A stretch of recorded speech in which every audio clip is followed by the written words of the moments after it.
주인 여자는 옥상 한켠에 텃밭을 정성스레 가꾸고 있었다. 옥탑방에 사는 나는 그런 그녀와 아침 저녁으로 종종 마주쳤고, 그녀는 항상 환한 얼굴로 나를 쳐다보며 먼저 말을 걸어왔다. 총각 또 늦었네? 일 많았어요? 그녀의 목소리는 언제나 활기찼지만 그날 저녁은 왠지 모르게 가라앉아 있었다. 네, 조금 아주머니는 아직 안 주무셨어요? 요즘 영잠이 안 와서 그래요. 밤이 되면 쓸데없는 생각이 자꾸 꼬리를 물어서. 그 말에 나도 모르게 동질감을 느꼈다. 저도 그래요. 불 꺼진 방에 혼자 있으면 괜히 옛날 생각만 나고 뒤척이다 보면 밤새우기 일쑤죠. 그녀는 말없이 고개를 끄덕였다. 마당엔 희미한 달빛이 은은히 내려앉아 있었고 그 아래서 그녀의 얼굴은 평소와 달리 묘하게 서글퍼 보였다. 마른 나뭇가지 같은 어깨가 더 작아 보였다. 커피 한 잔 하실래요? 좁지만 제 방에.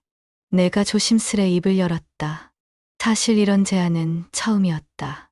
그녀는 눈을 동그랗게 뜨며 피식 웃었다.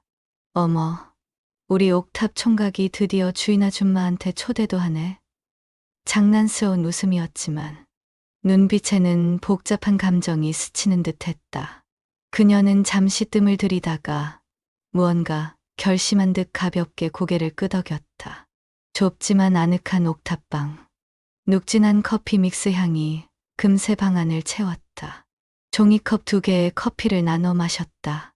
창문을 열자 싸늘한 밤바람이 훅 불어 들어왔다. 다음 날 오후 그녀의 목소리가 평소보다 훨씬 들떠서 옥탑방까지 울려 퍼졌다. 총각, 밥은 먹었어요. 나는 막 라면을 끓여 먹을 참이었다. 아니요. 이제 막 챙겨 먹으려고요. 아이고, 쯔쯔쯔. 우리 집 남자들은 하나같이 왜 이러는 거야? 그녀는 내가 혼자 대충 끼니를 때우는 것이 못마땅한 모양이었다. 나를 볼 때면 항상 걱정스럽고 애처로운 눈빛을 보냈다. 마치 보호 본능을 자극하는 듯한 시선이었다. 잘 됐네. 나도 먹어야 하는데. 시원한 국수나 해서 같이 먹을래? 뜬금없는 제안에 나는 당황했다. 저랑요? 그녀는 호탕하게 웃었다. 호호. 그럼 여기 총각 말고 누가 또 있겠어? 그녀의 서슴없는 말과 밝은 웃음에 망설일 이유가 없었다.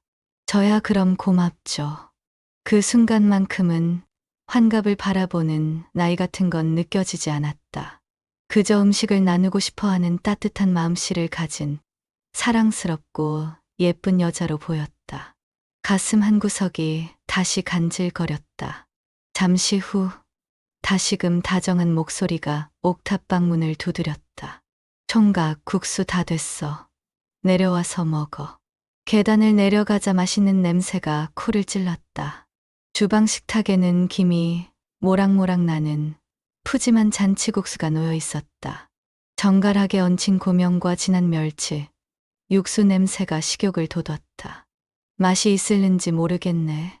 대충 끓였는데 혹시 맛없어도 너무 뭐라 하지 말고 많이 먹어요. 쑥스러운 듯 말했지만 밥상 위에 놓인 국수는 정성 그 자체였다. 하하, 감사합니다. 맛있겠어요. 꾸벅 허리를 숙여 인사하고 식탁에 앉았다. 꿀맛이었다. 태어나서 그렇게 맛있는 국수는 처음 먹어보는 것 같았다.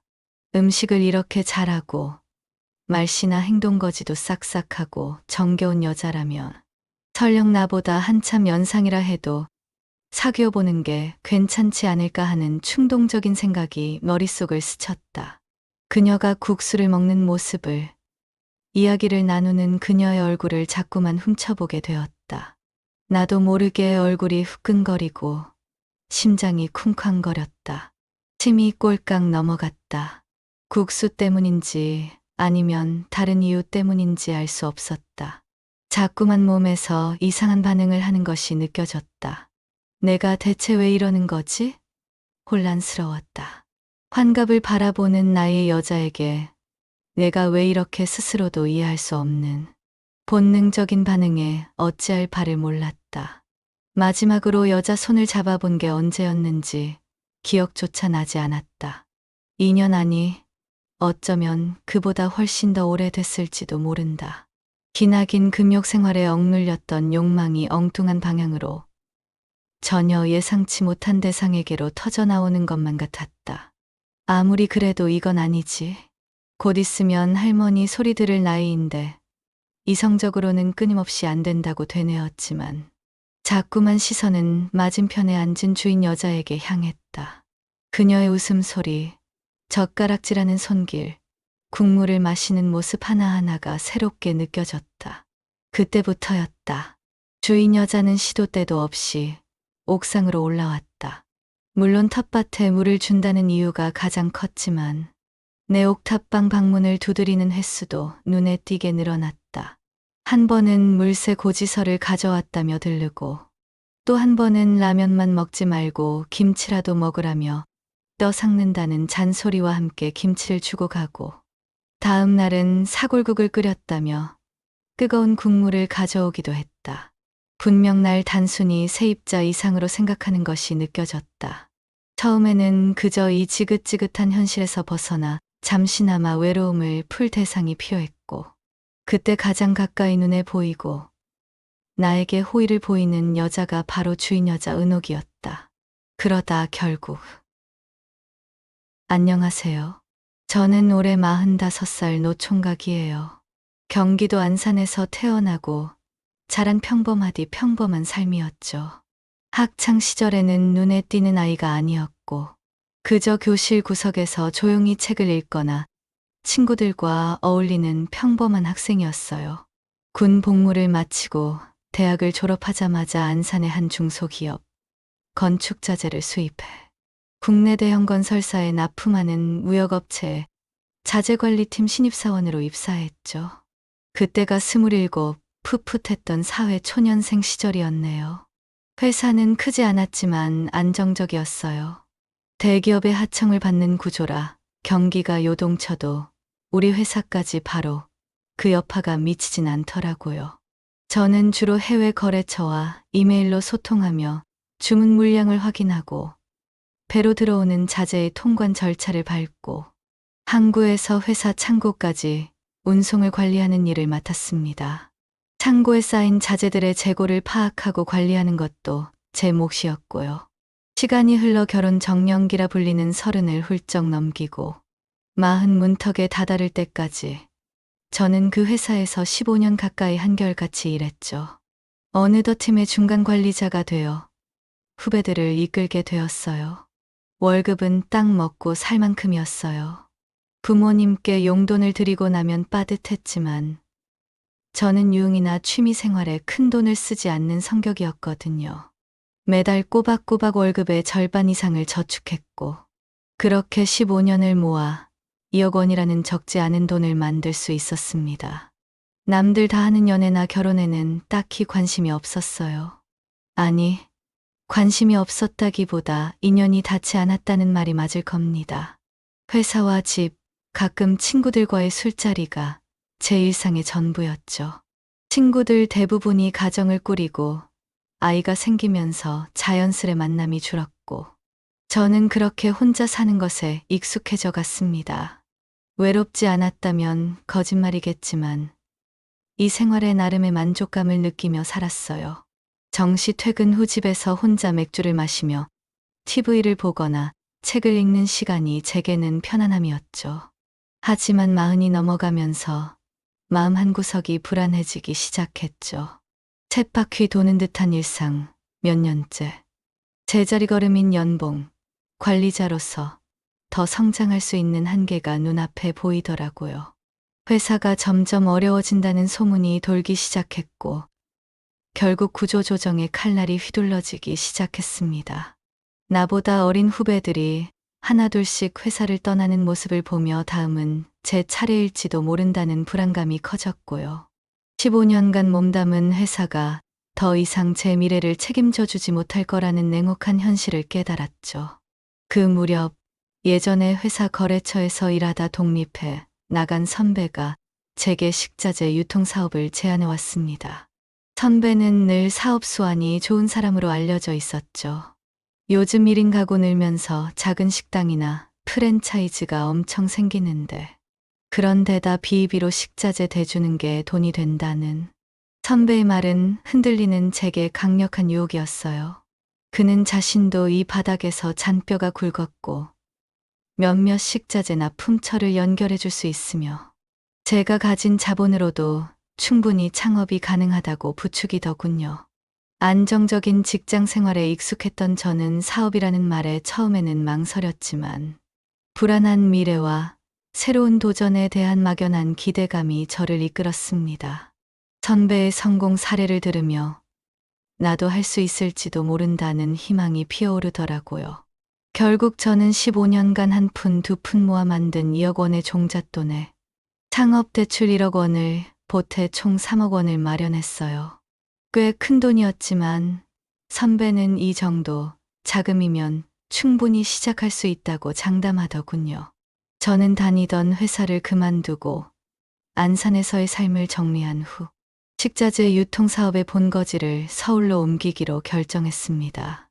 마포, 용산, 성동 일대가 유동 인구가 많고 작은 식당과 카페가 밀집해 있어 사업성이 좋다는 선배의 조언에 따른 것이었고요. 제가 선택한 사업은 식자재 유통업이었어요.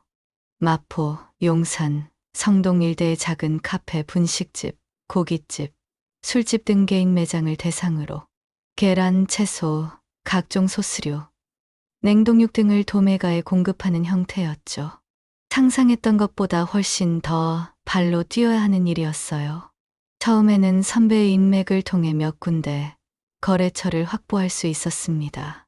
그곳에 납품하는 것으로 사업을 시작했고요. 월세 150만 원짜리 지하 사무실 겸 창고를 얻었습니다. 냄새가 살짝 났지만 초기 투자 비용을 아껴야 했거든요. 1톤 트럭 2대를 중고로 구입하고 직원 1명을 고용했어요. 그렇게 39살의 늦깎이 사업가 창식이의 새로운 삶이 시작되었죠.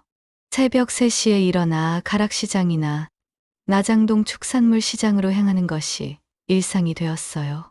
신선한 식자재를 눈으로 직접 확인하고 흥정하며 물건을 떼왔죠. 트럭에 물건을 가득 싣고 아직 어둠이 가시지 않은 서울 거리를 달렸습니다. 오전부터 낮까지는 거래처 식당들을 돌며 납품을 했고요. 주인이 직접 뛰어야 한다는 생각에 처음에는 직원 1명과 함께 둘이서 이 모든 일을 감당했죠. 사업 초기에는 몸이 고됐지만 기대 이상으로 바빴어요. 하루가 어떻게 지나가는지 모를 정도로 정신없이 흘러갔고 저녁 늦게 사무실로 돌아오면 녹초가 되었지만 그 피로감이 나쁘지 않았죠. 잠시 잊고 살았던 성장과 결과가 눈앞에 보이는 듯 하더라고요. 납품량을 늘리고 새로운 거래처를 확보하면서 매출이 눈에 띄게 오르기 시작했고요. 이대로라면 15년 직장 생활 동안 느끼지 못했던 성취감과 성공을 맛볼 수 있을 것 같았습니다. 사업이 어느 정도 자리를 잡자 늘어나는 업무량을 감당하기 위해 사무실, 여직원 1명과 납품기사 1명을 더 고용했어요. 직원 수가 늘고 트럭이 3대가 되자 회사의 규모가 커진 것 같아 뿌듯했죠. 직원들에게 월급을 주고 사업을 꾸려나가는 것이 쉬운 일은 아니었지만 매출 그래프가 꾸준히 상승하는 것을 보며 더 큰 꿈을 꾸게 되었습니다.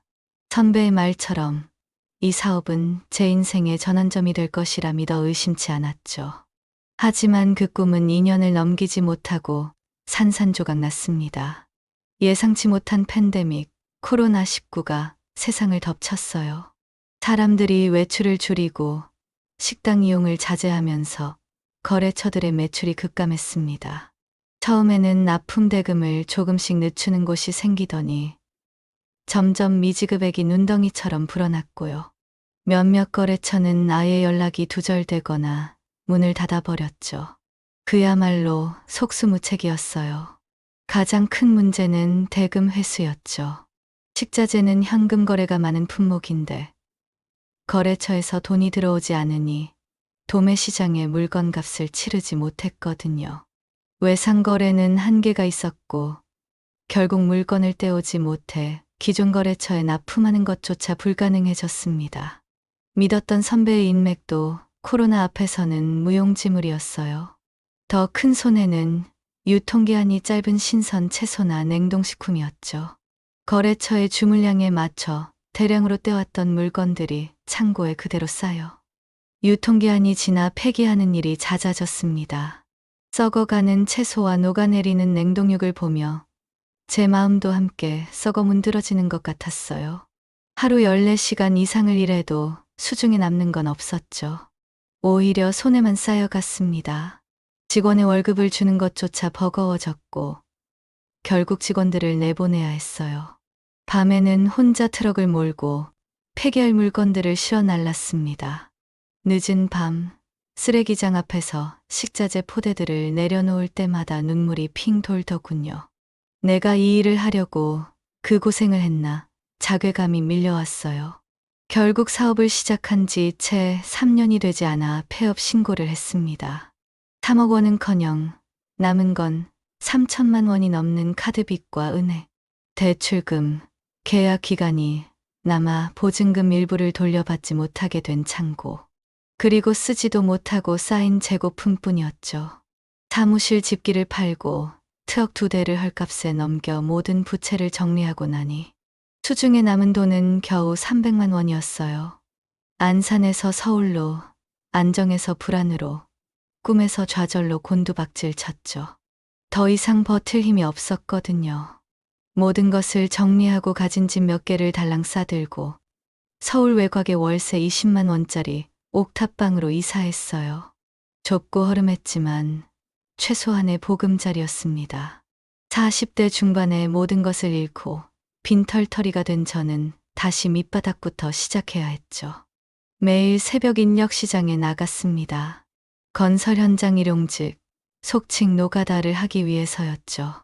키는 보통이고 마른 체형이라 처음에는 좀 버거웠지만 밥은 먹고 살아야 했거든요.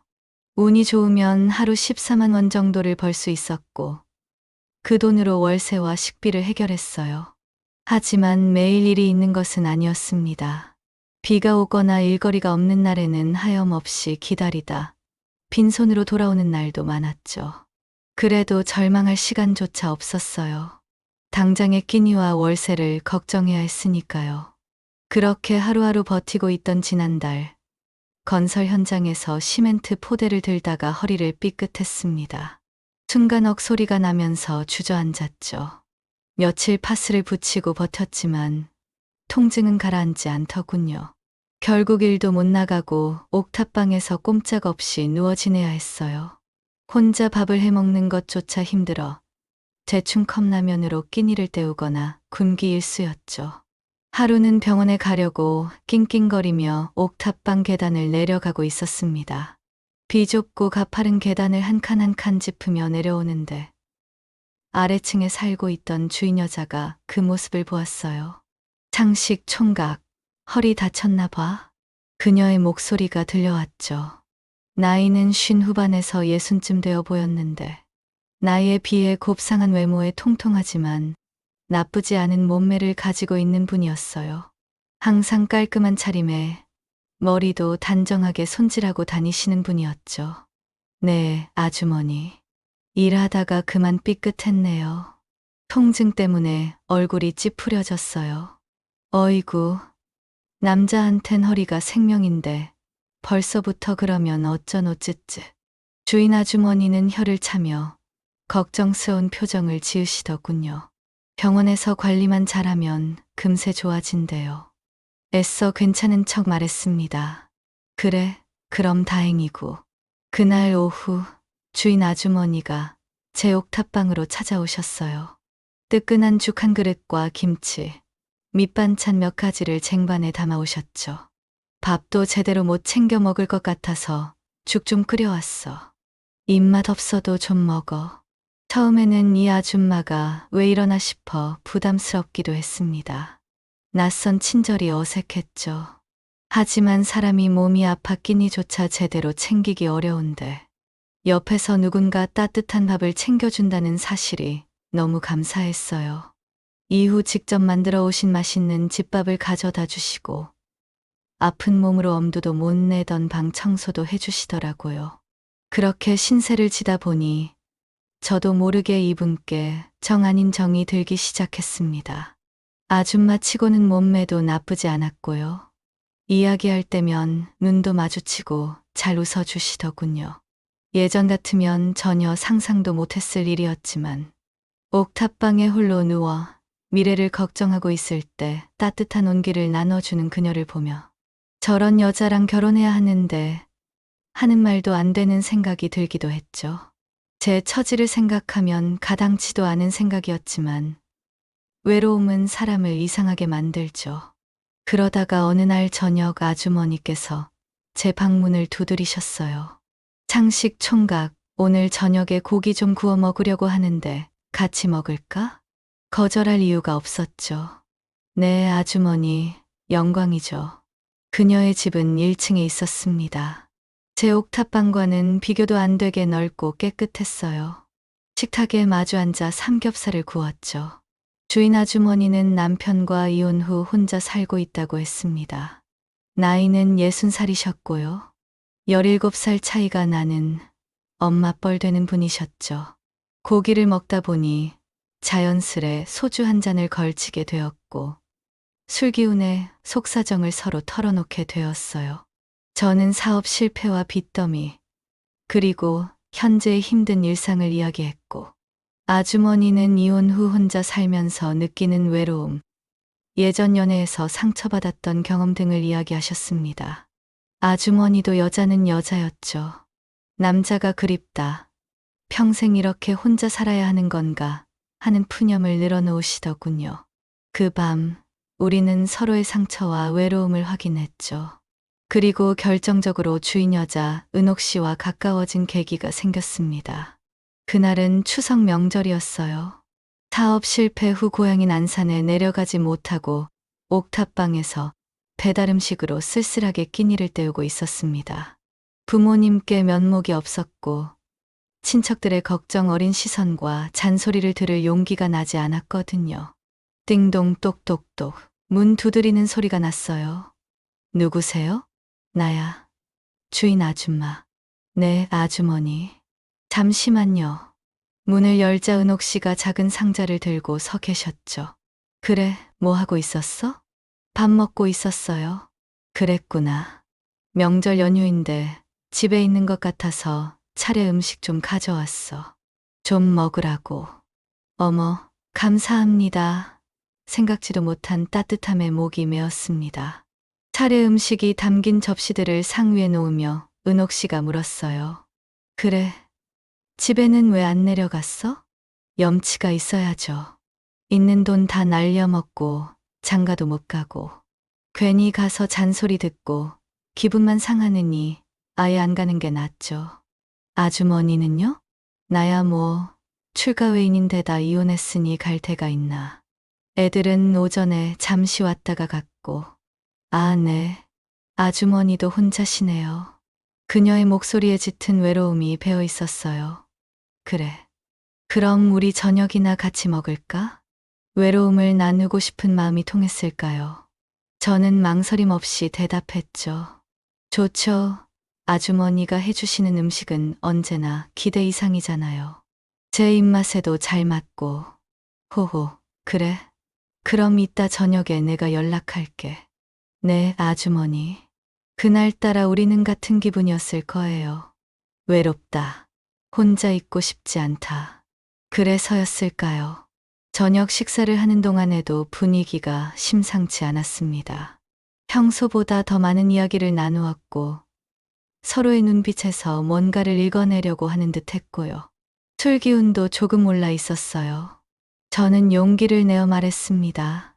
저야 돈도 없고 능력도 없으니 여자 만나는 게 쉽지 않겠지만 아주머니야말로 몸매 좋고 얼굴도 아름다우신데 왜 남자 안 만나세요? 호호, 갑자기? 그녀가 수줍게 웃었죠. 갑자기는요.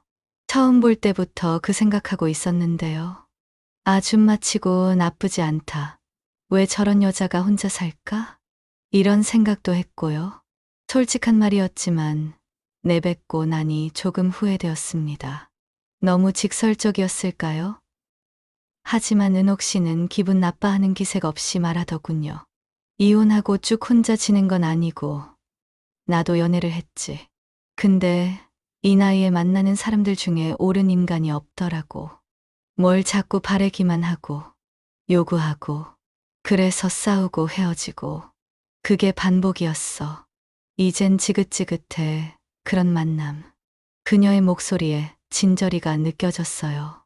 그나저나 창식 총각도 그만하면 괜찮지. 돈은 좀 없어도 남자답고 매너 좋고 인물도 그 정도면 봐줄만 하고 곧 좋은 사람 생기겠지 뭐. 위로인지 칭찬인지 모를 말에 저는 피식 웃었습니다. 하하, 그런가요? 그럼 아주머니가 제 애인 해주시면 되겠네요. 농담처럼 들릴 수도 있는 말이었지만 제 안에서는 진심의 조각들이 섞여 있었죠. 아주머니도 저번에 많이 외롭다면서요. 은옥 씨의 얼굴이 살짝 붉어졌습니다. 뭐, 농담이라도 그런 농담은 하지 마. 나 괜히 기대한단 말야. 농담 아닌데요. 저는 순간적으로 테이블 너머로 손을 뻗어 그녀의 손을 잡았어요. 그리고 그 손을 조심스럽게 끌어당겨 제 왼쪽 가슴 위에 올렸고요. 심장이 미친 듯이 뛰고 있었습니다. 자, 만져봐요. 난 지금 얼마나 설레는지 아시겠죠? 그녀의 눈이 동그래졌죠. 얼굴은 아까보다 훨씬 더 붉게 물들었습니다. 진심이야? 그녀가 놀란 목소리로 물었어요. 당연하죠. 술김에, 외로움에, 그리고 순간적으로 끌어오르는 감정에 저는 그녀에게 사귀자고 해버렸죠. 사실은 제가 너무 외로웠거든요. 여자가 필요하기도 했고, 기댈 곳이 필요했습니다. 하지만 제 처지에 어디 가서 변변찮은 여자를 만날 수 있겠어요. 빚쟁이에 가진 것 하나 없는 옥탑방 신세였죠. 그런 제게 따뜻하게 다가와 준 주인 여자였고요. 자주 마주치고 이야기를 나누면서 이 정도면 괜찮지 않을까. 내 처지에 말야 하는 생각이 은연중에 자리 잡았던 겁니다. 아무도 모르게 비밀 연애를 하면 된다고 스스로를 합리화했습니다. 솔직히 우리 나이에 첫눈에 반했다는 건 쉽지 않았죠. 하지만 서로 외로운 사람끼리, 상처받은 사람끼리 한번 잘해보자는 생각과 제 바닥난 처지의 주인 여자 은옥 씨 정도면 감지덕지라는 현실적인 계산이 뒤섞여 있었습니다. 그래서 일단 들이대본 것이었죠. 그런데 아주머니도 이혼한 지 3년 차여서 그랬는지 아니면 저처럼 지독한 외로움에 시달리고 있었는지 망설임 없이 콜을 하더군요. 저도 아줌마도 오랫동안 연애를 안 했으니 아니 어쩌면 제대로 된 관계에 목말라 있었으니 그날 밤 우리는 기다렸다는 듯이 서로에게 불꽃처럼 타올랐습니다. 나 정말 오랜만이야. 그녀가 속삭였어요. 창식 씨 같은 남자는 처음인 것 같아. 그렇게 우린 사귀게 되었죠. 옥탑방 세입자와 건물주 아주머니의 비밀 연애가 시작된 거였어요. 하지만 우리의 관계는 그리 오래 가지 못했습니다. 아니, 제대로 된 연애를 시작하기도 전에 또다시 허리가 문제였거든요. 그날도 여느 때처럼 인력시장에서 배정받은 건설 현장으로 나갔습니다. 3층 높이에서 시멘트 포대를 나르는 작업이었죠. 무거운 포대를 들고 몸을 돌리는 순간 툭 하고 허리 어딘가에서 무언가 끊어지는 듯한 소리를 들었어요. 동시에 다리에 힘이 풀리면서 그 자리에 주저앉았죠. 식은땀이 등줄기를 타고 흘러내렸습니다. 이건 단순한 허리삔이 아니라는 것을 직감했습니다. 극심한 통증과 함께 하반신 감각이 먹먹해지는 것 같더군요. 일단 병원 가봐야 할 거야. 현장 반장이 무표정하게 말했어요. 그의 얼굴에는 걱정보다는 대체 인력을 어떻게 구할지에 대한 계산기가 돌아가는 듯한 기색이 역력했죠. 제 고통은 그에게 그저 일의 방해 요소일 뿐이었고요. 병원 응급실로 실려가 MRI를 찍었습니다. 결과는 냉정했죠. 4번, 5번 디스크 탈출. 심합니다. 당장 수술해야 합니다. 더 미루면 신경이 손상되어 마비가 올 수 있어요. 청천벽력 같은 소리였습니다. 수술이라니. 제 나이 45세, 벌써 몸이 이렇게 망가졌나 싶었어요. 병원 침대에 누워 초점 없는 눈으로 천장을 바라보고 있을 때 은옥 씨가 달려왔습니다. 급하게 연락을 받고 와준 모양이었죠. 그녀는 제 보호자가 되어 옆을 지켜주셨어요. 불안해하는 제게 괜찮다며 손을 잡아주셨고요. 너무 걱정 마. 선생님이 그러는데 수술하면 괜찮아질 거래. 그녀의 따뜻한 말에도 마음 한구석이 무거웠죠. 근데 당분간 남자 구실 못해도 도망 안 갈 거야? 저도 모르게 비아냥거리듯 말했습니다. 제 처지가 너무 비참하게 느껴졌기 때문이었거든요. 은옥 씨는 잠시 당황한 듯 했지만 이내 부드럽게 웃으셨어요. 도망을 왜 가? 잠시 기다리면 되지. 내가 그리 지조 없는 여자처럼 보였어? 수술은 3시간 반이 걸렸습니다. 허리뼈 사이로 삐져나온 디스크 조각을 정교하게 깎아내고 눌려있던 신경을 정리하는 큰 수술이었죠. 마취에서 깨어나니 허리는 붕대로 단단히 감겨 있었고 배는 수술복 안에서 땀에 끈적하게 달라붙어 있었습니다. 몸을 움직일 수가 없었어요. 소변줄을 꽂고 있다는 사실에 뒤늦게 수치심과 분노가 치밀었죠. 이게 지금 제 신세구나. 40대 중반의 수술대 위에서 소변줄이나 꽂고 있는 신세라니. 입원한 재활병동은 고요했습니다. 간호사의 부축을 받으며 조심스럽게 침대에서 일어났습니다. 수술 후 처음으로 2발로 서보는 순간이었죠. 허리를 펴면 안 돼요. 배에 힘 주세요. 천천히요. 간호사의 지시에 따라 한 걸음을 떼는데 5분이 걸렸어요. 발이 땅에 닿는 감각이 이상했고 온몸에서 식은땀이 줄줄 흘렀습니다. 다리 힘은 도무지 돌아올 기미가 보이지 않더군요. 간호사가 작게 탄식했죠. 젊으셔서 괜찮을 줄 알았는데 생각보다 근력이 많이 약하시네요. 저는 아무 말도 하지 않았습니다. 전다는 말이 왜 그렇게 부끄러웠을까요? 몸과 마음이 모두 망가진 상태였어요. 하루 3끼는 병원 밥으로 채우고 오후 2시에는 물리치료실로 향했습니다.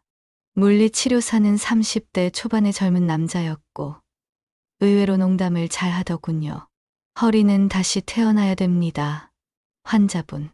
우리 오늘부터 유치원생처럼 걸음마 연습 다시 한다 생각하세요?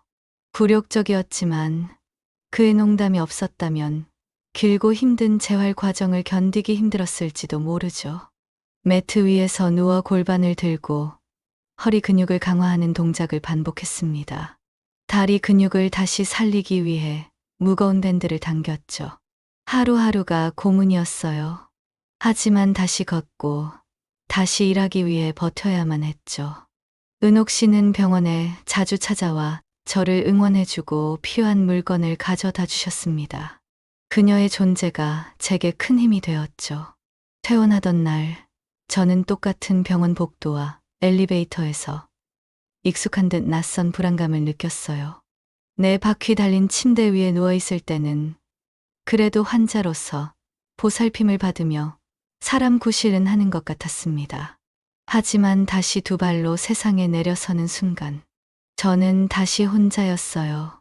빚더미에 앉은 허리까지 망가진 중년의 남자는 세상에 기댈 곳이 없었죠. 병원 앞에 서 있던 붉은색 모닝 한 대. 그 안에서 내려 반갑게 손을 흔드는 여자가 있었습니다. 주인 여자 은옥 씨였죠. 어이 환자 양반, 오늘은 내 차 타고 명예로운 귀환이요. 작은 차에 몸을 싣고 옥탑방으로 향하는 길. 낯설었던 서울 외곽의 풍경이 조금은 다르게 보이더군요. 은옥 씨는 생각보다도 훨씬 살뜰하셨습니다. 퇴원 후 몇 주간은 그녀의 도움 없이는 생활이 불가능했죠.